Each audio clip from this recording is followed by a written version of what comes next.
Welcome, football fans. Welcome to the football channel. I'm Bruno. I'm here recording from the United States. It's still morning here. This is 5th of October 2020. What a weekend we had of football. I just want to do a recap of this football weekend that we just had. Completely crazy. So, a lot to talk about. We had lots of matches all throughout the five big European leagues, and we've had some crazy results going on, some really crazy stuff going on. Number one, we had a little taste of what was to come in a way on Friday. Um, Lots of goals. Paris Saint-Germain beat Angers 6-1. It was the Neymar and Mbappe show, as we've grown used to seeing with PSG. I mean, they were fantastic, and it was just a mismatch, really. I mean, as expected, Paris Saint-Germain, they're a team of really world class quality. They have a bunch of world class players: Neymar, Mbappe, Di Maria, Icardi. They just got Moise Kean as a lone player. Draxler.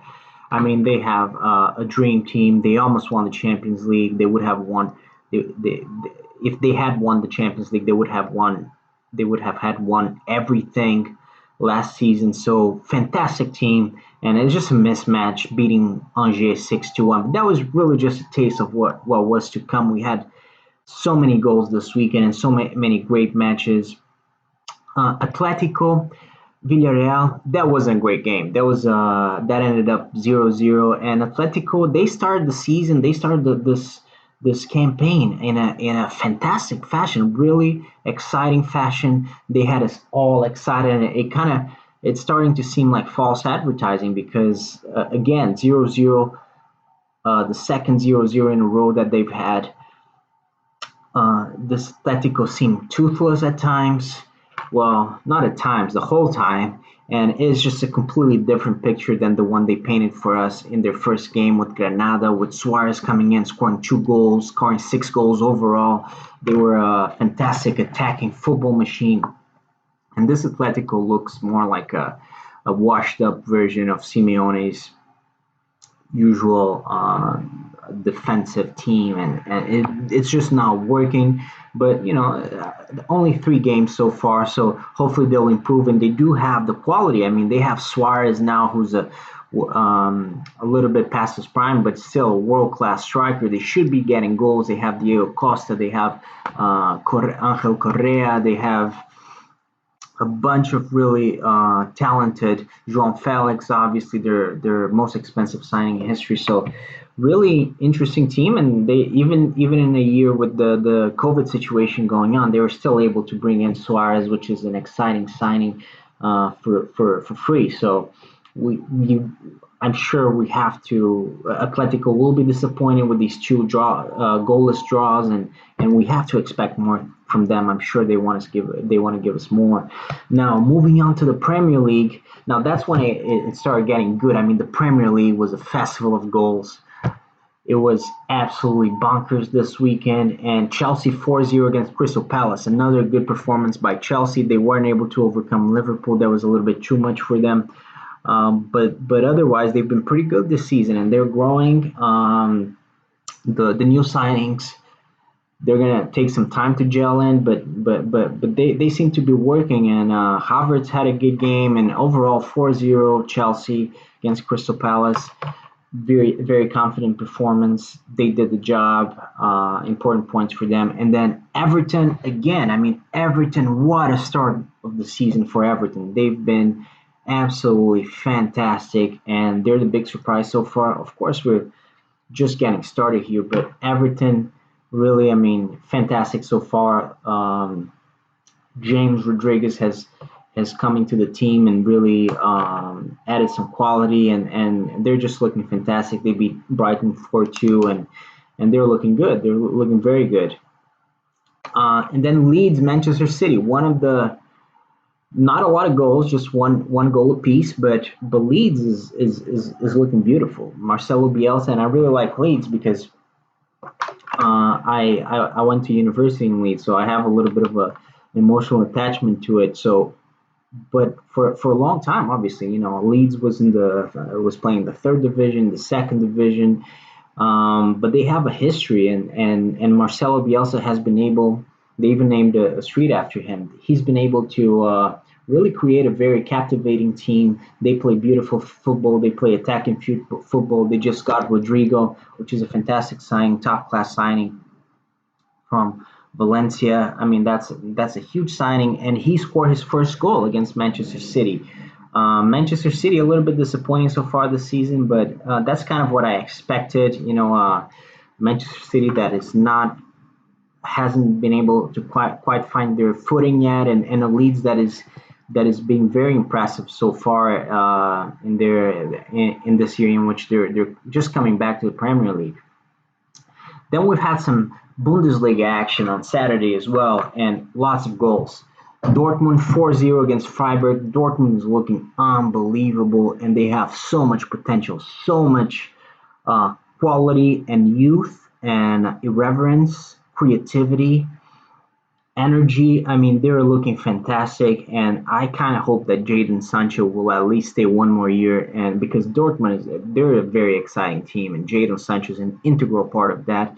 But that front four, I mean, they are absolutely fantastic. And Haaland, fantastic. Reina, fantastic. Um, they're just looking really beautiful. They're playing beautiful football. Holland scoring, I believe, two goals in that game. Reina, I believe he got three assists, which is a Bundesliga record for a player that young to get a hat trick of assists. I mean, if they could keep those players for a couple of years, they could even threaten Bayern's dominance, and they could certainly do amazing things in the Bundesliga and in Europe. They're one of the most exciting teams right now with that mixture of youth and quality and energy. And Dortmund is always a charismatic team, even though they don't really win all that often. And then we had Leipzig beating Schalke again, somewhat predictable but I didn't predict quite the dominant performance that they had. They beat Schalke 4-0. But Schalke, I mean, this year they've been looking absolutely dismal, and it's really a shame because Schalke is a I like Schalke. I like historical clubs. They have a history and they have a certain dimension to them. They're a big club. Obviously, Dortmund's historical rivals, so to speak. But I like Schalke, and I would like to see a better version of Schalke. This Schalke is just embarrassing, and Leipzig is just strong. I mean, I'm excited to see them play, especially in the Champions League, because they're going to have a very interesting group with PSG and Manchester United, and I think they can knock out one of those two, especially Manchester United. They're looking very feeble right now, so excited to see Leipzig play in the Champions League this year and in Bundesliga, of course, even though they lost Werner to Chelsea, their big name. And then we have Barcelona Sevilla, kind of a disappointing game to be honest. I mean, La Liga didn't have the best games.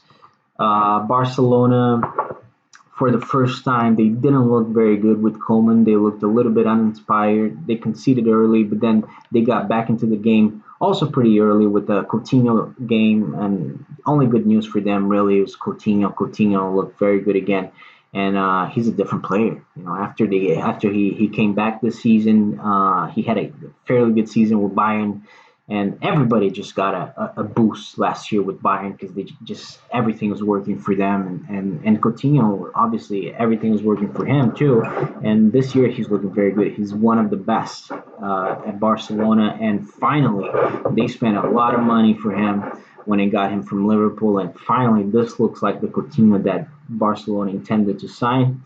Dembele, that's another story altogether, but well, more on that, I guess, later or in other pieces of news. We're going to talk about Dembele, I expect, today because this is obviously, as you probably know if you're watching this video, transfer deadline day. So I'll be at least making a couple videos about that. I'm very excited about that. And Dembele might not even stay at Barcelona, as you probably know. So, and then Real Madrid 2-0 against Levante. Again, Real Madrid very strong. They're topping the league right now. They're number one again. I think they look very good.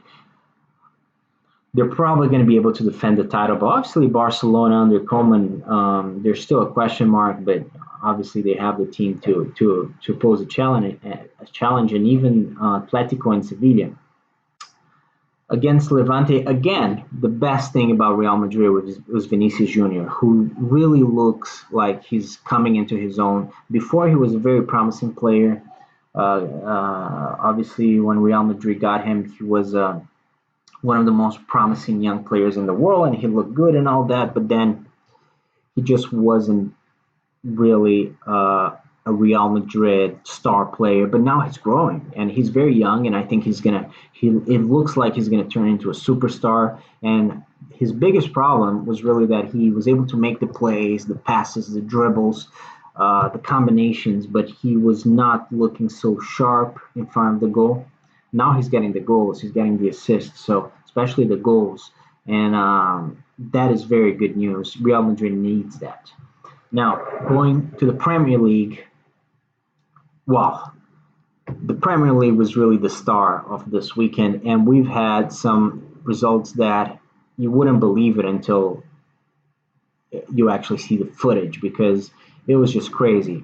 First, not so crazy, but somewhat surprising, Leicester losing 0-3 against West Ham at home after the performances that they've been putting on this season so far. They've been looking very good. They beat Manchester City in a fantastic way, in dramatic fashion, and but it just didn't work out for them. West Ham scoring three in Leicester. It just very bad performance for Leicester. They just were not performing well. And Arsenal, on the other hand, they had a good game, 2-1 against Sheffield United. They get those points and they get back on track. Now, the big matches though. Manchester United, they scored a goal, I believe, in the first 2 minutes or first 3 minutes. They got their goal. It seemed like everything was going to go very well for Manchester United against Tottenham in a modern classic, and Solskjaer against Mourinho. Very compelling match. Great sides. And man, that was probably one of the worst days in Manchester United history, if not the worst day in their modern history. Just 6-1. Tottenham scoring 6 goals. Martial getting a red card. Manchester United's defense looking like they didn't even belong in the Premier League. Maybe not even in the second division in English football. I mean, they looked absolutely dismal. And Lots of people have been talking about this, but it's just. I look. I like Solskjaer. I mean, he's a nice guy. He looks like a very nice guy, and he did a fairly good job last season, kind of getting Manchester United sort of back on track. He got Bruno Fernandes.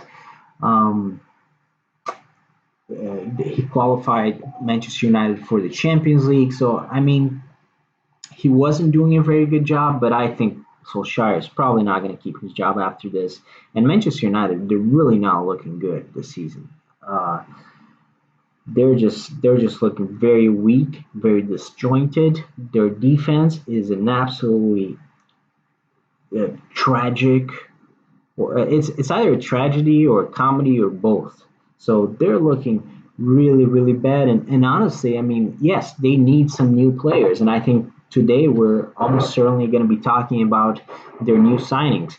But why has it taken them? If they were going to sign a fairly cheap player like Teles and a free player like Cavani, why did it take them so long? I mean, bringing them in this late when they've already essentially lost all their chances of winning the Premier League this season with all these terrible results. I mean, this is way too late. They should have brought those players in right away, and I hope they can get those players because obviously they really need them. But that aside, Manchester United has a decent side. They really shouldn't be losing 6-1 against Tottenham at home. And yeah, they did get Marshall did get that red card, which by the way was very stupid of him. But Lamela, I mean, what a little bitch. I mean that. I really think that he should have gotten a yellow card because really there's no place for that kind of theatrics and that frankly being just a little pussy in in world football. I mean it's just a disgrace to the sport, and I think anyone who behaves that way in those I mean, they should get a red card or at least a yellow card so we can clean up the sport of all that nonsense. But anyways, Martial, even if it was just a little slap, I mean, it's against the rules, so that was very stupid. But I mean, wasn't even the worst thing about Manchester United. Just the Harry Maguire, what a shit show, and Eric Bailly looking absolutely terrible. Shaw, I mean, those defenders, they really need some new players in defense, especially. And yeah, maybe they need to change. Maybe they need to bring in a new manager. It's just looking so bad right now for Manchester United, and really, it's sad to be a Manchester United fan. I'm not, but for those of you who are, I'm really sorry. But I think Manchester United is a huge club, and they will come back, and they do have the quality. They do have the quality. Maybe not in defense so much, but they do have good midfielders, and I think they have very exciting young attacking talent. If they bring in Cavani, they'll have a pretty good number nine, even if he's a little bit past his prime. But he's a guy who will get goals for Manchester United. So I think we're gonna see a better Manchester United in the future. I mean, obviously, it can't be any worse, but I mean, I think Solskjaer is out after this. I think he's gonna lose his job. But that wasn't even the craziest thing that happened on Sunday, frankly. The craziest thing came afterwards. I was watching the game with a friend of mine, Manchester United and Tottenham, and then we watched Aston Villa Liverpool, and he's a Liverpool fan, my friend. And wow, I mean, 7-2 Aston Villa against Liverpool, and yeah, I mean Liverpool wasn't that sloppy against Arsenal, but they were very sloppy against Aston Villa. They were just absolutely horrific. I mean, their defense, and they don't even have the excuse that Manchester United has that they lost a player. I mean, it was 11 against 11, and Aston Villa just carved them open like they were butter, really. I mean, they just cut through them. They just cut through them, and Liverpool's defense was nowhere to be seen. Watkins made a fantastic impact on Aston Villa's side, their new signing, and he scored 3 goals. But really, that was hard to watch. That was hard to watch. And obviously, Liverpool, they did get, there were 3 goals that came from deflection, so a little bit unlucky. Also, Adrian, terrible game for Adrian, but especially the first goal, just giving it away in a way that you really don't even see that kind of stuff in the Premier League, almost never. I feel bad for the guy, though. I don't really want to criticize him because I mean, he's coming in for Allison, and Allison is such a fantastic goalkeeper, and then he gets his chance, and this happens. So I mean, it's very unfortunate for Adrian, but and he is a backup goalkeeper, so you know, he's a fine backup goalkeeper for the most part. But that was kind of a curious moment there, unfortunate for Adrian and unfortunately for Liverpool. But just that was frankly that was hard to watch, and I do like Liverpool. I'm not a Liverpool fan like my friend, but I do like Liverpool. I really like Klopp. He's one of the coolest guys out there, the coolest guys in football, and an absolutely brilliant coach, the best manager in the world probably. They have fantastic players, and they did have a couple absences. They're pretty significant. Alisson, Sadio Mane, obviously, uh, those played a part, but this is a huge blow for Liverpool. And they were looking fantastic so far. I mean, they were looking good at least. Aston Villa and Liverpool coming into this game perfect with perfect records. They had won all of their games in the Premier League so far, and this is still early, but I mean, just horrible for Liverpool and fantastic for Aston Villa. That's the other side of the coin. Aston Villa looking absolutely fantastic, and this is in a way it's good news for English football to have a classic like Aston Villa, former European champions. They won the English champions, the English league a number of times. An absolutely classic from Birmingham, biggest team from Birmingham, and Aston Villa, a feature of English football, but really coming back. This is the year of the comebacks. It's the comeback for Leeds, and it's the comeback for Aston Villa. So that's the good part, and Aston Villa up there with another comeback, Everton. So those are the two most surprising teams out there, Aston Villa and Everton, really. And we're looking at the Premier League, the top of the table. I mean, it's incredible with teams like Aston Villa and Everton uh, at the top of the table. But this is exciting. It's exciting for the Premier League to have a little bit of a change, a little bit of a shakeup, and I think ultimately we're going to have one of the big teams win it. I think we're going to see Liverpool win it. If not Liverpool, probably Manchester City or Chelsea. I think United, they're just looking too bad, too terrible. Or even maybe Tottenham or Arsenal, unlikely. But I think it's probably going to come down to your usual suspects: Liverpool, Manchester City, or Chelsea. But I mean, it's exciting. It's exciting to have some fresh blood come in and shake things up, make it more exciting. And then so that's it for the Premier League. And then other leagues also had exciting Sundays. Somewhat of a weird Sunday for the Serie A. Atalanta again 5-2 against Cagliari. Fantastic Atalanta. The great story from Bergamo. Bergamo City ravished by the coronavirus pandemic, and these guys Atalanta just coming out of nowhere last season to almost win the Serie A, or at least put some pressure on Juventus, and then really get they were one of the big stories in the Champions League, and this season it doesn't seem like they're stopping. I mean, they're fantastic this season, winning all their games, and it's just a beautiful story at Atalanta, and they're just a fantastic attacking football machine. Every team should be looking at Atalanta and kind of seeing what they're doing right now. And then Lazio Inter, the two teams that put fear in Juventus last year. And it was kind of a boring game, to be honest. 1-1, kind of a boring affair, but that's kind of to be expected. You know, it's Italian football, and it's two teams that are very similar in quality. I think you'd still have to give the edge to Inter. I think they're a better team overall, but it's not a big difference. I think they cancel each other out.